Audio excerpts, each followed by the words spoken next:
नमस्कार प्यारे बच्चों, आपका स्वागत है आपके अपने चैनल रुद्र शिक्षण में। आज हम लोग शुरू करेंगे एक बहुत ही दिलचस्प और बहुत ही महत्वपूर्ण टॉपिक नरेशन को, जो कि आपके एग्ज़ाम के पॉइंट ऑफ व्यू से इसका अपना एक बहुत ही अहम भूमिका होता है। नरेशन हाई स्कूल, इंटर सभी क्लास के छात्रों को आना चाहिए। आपके एग्ज़ाम में नरेशन से 2 नंबर के प्रश्न बनते हैं। आइए शुरू करते हैं और समझते हैं कि नरेशन का जो बेसिक कॉन्सेप्ट है वो क्या होता है। उससे पहले नरेशन क्या होता है इस बात को भी जानना अति आवश्यक है। देखिए बच्चों, नरेशन जो वर्ड है वो नरेट शब्द से बना हुआ है, जिसका मतलब होता है वर्णन करना। अब नरेशन में हम किस चीज़ का वर्णन करते हैं, ये बात यहाँ पर समझने लायक है। हम वर्णन करते हैं 2 या 2 से अधिक लोगों के बीच के बातचीत को। 2 या 2 से अधिक लोगों के बातचीत का वर्णन ही नरेशन कहलाता है। अब किसी व्यक्ति के बीच जो बातचीत हो रही है, हम उसको सुन सकते हैं और सुनने के बाद हम उसको आगे थर्ड पर्सन को बता सकते हैं, और इसी प्रक्रिया को हम नरेशन कहते हैं। तो आप ये समझिएगा बेसिकली कि नरेशन में हम 2 या 2 से अधिक व्यक्तियों की बातचीत को आगे डिस्क्राइब करते हैं, उसको प्रस्तुत करते हैं। चलिए समझते हैं इस चीज़ को। जैसा कि बच्चों आप देख पा रहे हो, एक बहुत ही सरल सा, बहुत ही स्पष्ट शब्दों में मैंने नरेशन को डिफाइन करने की कोशिश की है। The description of the conversation, the description of the conversation between 2 और मोर देन 2 पीपल। इसका अर्थ ये है 2 या 2 से अधिक लोगों के बीच के बातचीत को प्रस्तुत करना नरेशन अथवा कथन कहलाता है। नरेशन जो है मुख्य रूप से 2 प्रकार का होता है। नरेशन मुख्य रूप से 2 प्रकार का होता है। एक होता है डायरेक्ट नरेशन, जिसको हिंदी में हम प्रत्यक्ष कथन कहते हैं। दूसरा होता है इनडायरेक्ट नरेशन, जिसको हम अप्रत्यक्ष कथन कहते हैं। अब ये डायरेक्ट नरेशन क्या होता है इसको समझ लेते हैं। जैसा कि बताया मैंने आपको कि नरेशन में 2 या 2 से अधिक लोगों की बातचीत का वर्णन किया जाता है। यहाँ पे देखिए, जैसे एग्जाम्पल के तौर पर राम सेड टू श्रेया। यहाँ पे राम और श्रेया के बीच की बातचीत है। राम ने श्रेया से कहा, आई will call you tomorrow, I will call you tomorrow. यहाँ पे राम और श्रेया ये 2 व्यक्ति हैं जिनके बीच कन्वर्सेशन हुआ, जिनके बीच बातचीत हुई। इनके बीच क्या बातचीत हुई है वो यहाँ पे इन्वर्टेड कॉमा के अंदर लिखा गया है। इस फॉर्मेशन को हम प्रत्यक्ष कथन का फॉर्मेशन कहते हैं। ध्यान रखिए बच्चों, इस फॉर्मेशन को हम प्रत्यक्ष कथन का फॉर्मेशन कहते हैं। और आप स्पष्ट यहाँ पे देख पा रहे होंगे कि जो ये आपका डायरेक्ट नरेशन का फॉर्मेशन है, यहाँ पे इसके 2 भाग हैं। एक भाग जो कि इन्वर्टेड कॉमा के अंदर लिखा हुआ है, आई विल कॉल यू टुमारो। एक भाग जो है वो इन्वर्टेड कॉमा के अंदर लिखा हुआ है, आई विल कॉल यू टुमारो। इस इन्वर्टेड कॉमा के अंदर लिखे गए सेंटेंस के पार्ट को हम रिपोर्टेड स्पीच या फिर रिपोर्टेड पार्ट कहते हैं। इस इन्वर्टेड कॉमा के अंदर लिखे हुए सेंटेंस को हम रिपोर्टेड स्पीच या फिर रिपोर्टेड पार्ट कहते हैं। अब इन्वर्टेड कॉमा के बाहर राम सेड टू श्रेया, इस पूरे सेंटेंस के पार्ट को हम रिपोर्टिंग स्पीच या रिपोर्टिंग पार्ट कहते हैं। हमें इनके नामों को अच्छे से जानना अनिवार्य है। क्योंकि जैसे जैसे कक्षाएं आगे बढ़ेंगी हम इन नामों को ही बोल करके आपको बताएंगे कि हम किस चीज़ की बात कर रहे हैं, किस पार्ट की बात कर रहे हैं।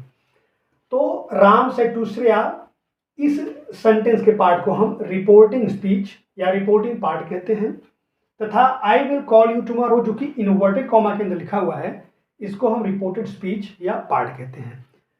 अब यहां पे जो ये एक वर्ब लिखा हुआ है, अब देख पा रहे होंगे, जो वर्ब है सैड, इसको हम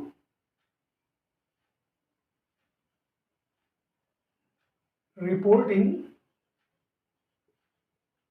वर्ब कहते हैं। ध्यान रखिएगा, इसको हम रिपोर्टिंग वर्ब कहते हैं। ये भी बहुत इंपॉर्टेंट है क्योंकि इसका जिक्र हम बार बार करेंगे सेंटेंस में, तो हमें इसका नाम अच्छे से कंठस्थ कर लेना है।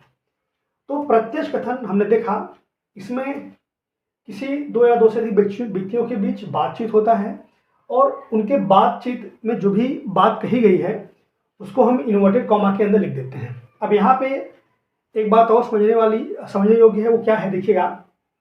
राम सेड टू श्रेया, राम ने श्रेया से कहा आई विल कॉल यू टुमारो।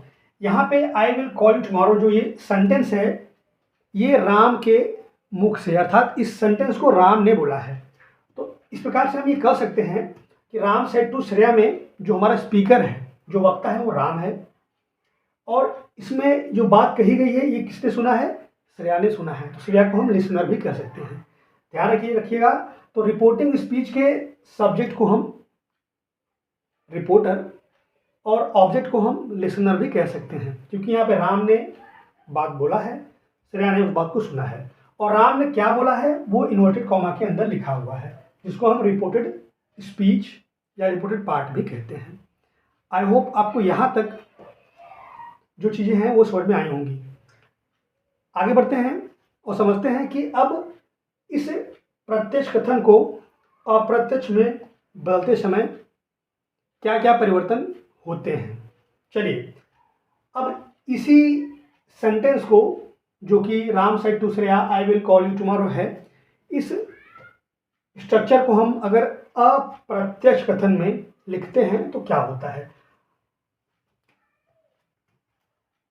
हम इसको Ram told Shreya that he would call her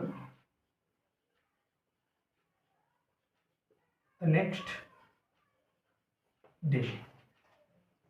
He would call her the next day लिखते हैं। बच्चों जरा समझिएगा इस चीज को। यहाँ पे Ram told Shreya that he would call her the next day.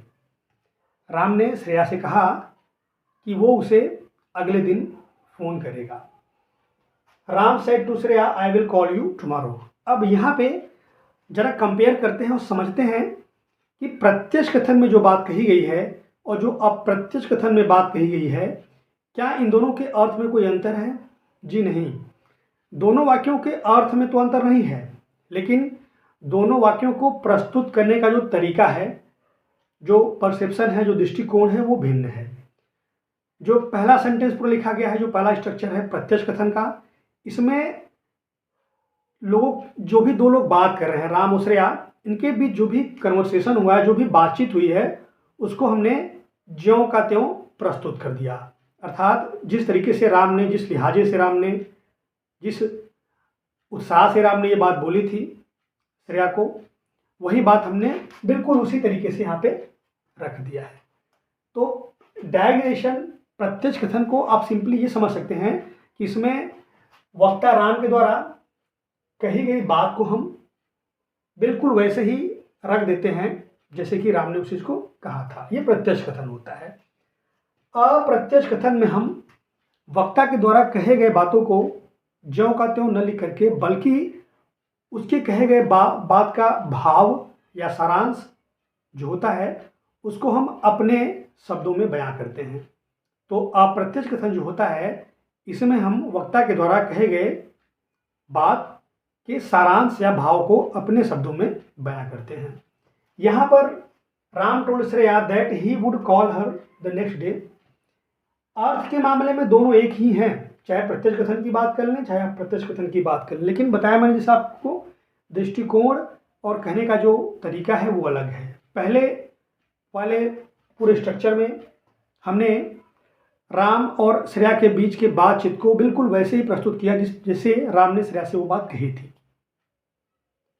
इस दूसरे स्ट्रक्चर में हमने राम और श्रेया के बीच जो भी बात हुई है, राम ने जो भी बात कही है उसको हमने अपने समझ से, अपने भाव के अनुसार, उसके इसेंस को, उसके जो भी उसका अपना इसेंस है, उसका जो भी अर्थ है, जो सारांश है, उसको हमने प्रस्तुत किया है। आई होप आपको ये बातें समझ में आई होंगी कि प्रत्यक्ष कथन और अप्रत्यक्ष कथन क्या होता है। अब बच्चों आप यहाँ देख पा रहे होंगे कि जब हमने इस प्रत्यक्ष कथन को अप्रत्यक्ष कथन में लिखा तो काफ़ी चीज़ें आप यहाँ पे बदला हुआ देख पाएंगे। जैसे कि यहाँ पे एक परिवर्तन है टोल्ड, प्रत्यक्ष कथन में यहाँ पे सेड था और जब हमने इसको अप्रत्यक्ष में लिखा तो ये टोल्ड हो गया। और यहाँ पे जो दूसरा परिवर्तन है वो दैट, जो कि एक कंजंक्शन है, इसका प्रयोग हमने किया। और तीसरा जो परिवर्तन है वो है इस प्रोनाउन का, यहाँ पे प्रोनाउन आई था और यहाँ पे ही हो गया। जो हमारा चौथा परिवर्तन है वो टेंस का परिवर्तन कर सकते हैं। यहाँ पे जो विल एक सहायक क्रिया है वो यहाँ पे वुड हो गया है। और यहाँ पे हर, जो कि प्रोनाउन का ही चेंज है, इसको हम प्रोनाउन में ही काउंट करेंगे। तो यहाँ पे आई का ही हो गया है और यू का हर, यानी ये प्रोनाउन में ही काउंट हो गया, प्रोनाउन में चेंज हो गया है। अब यहाँ पे जो एडवर्ब दिया है टाइम का, टुमारो एक एडवर्ब है, टाइम बता रहा है, यहाँ पे ये भी द नेक्स्ट डे हो गया है 5। तो बच्चों बेसिकली किसी प्रत्यक्ष कथन को अप्रत्यक्ष कथन को में बदलने के लिए हमें इन 5 चेंजेस से होकर के गुजरना होता है। मैक्सिमम ये 5 प्रकार के चेंजेस किए जाते हैं। अब ये चेंजेस कैसे होते हैं, इनके पीछे का क्या रोल है, ये सब हम आपको अगली कक्षा में बताएंगे। आज हमने केवल आपको परिचय दिया है, नरेशन क्या होता है और इसका प्रकार क्या है, इसका बेसिक कॉन्सेप्ट क्या है। आई होप आपको ये बात समझ में आई होगी और हमारे साथ बने रहिए और इस वीडियो लेक्चर को अपने मित्रों, दोस्तों, यारों तक जरूर शेयर कीजिए जो अभी तक नरेशन को लेकर के कंफ्यूज हैं। धन्यवाद।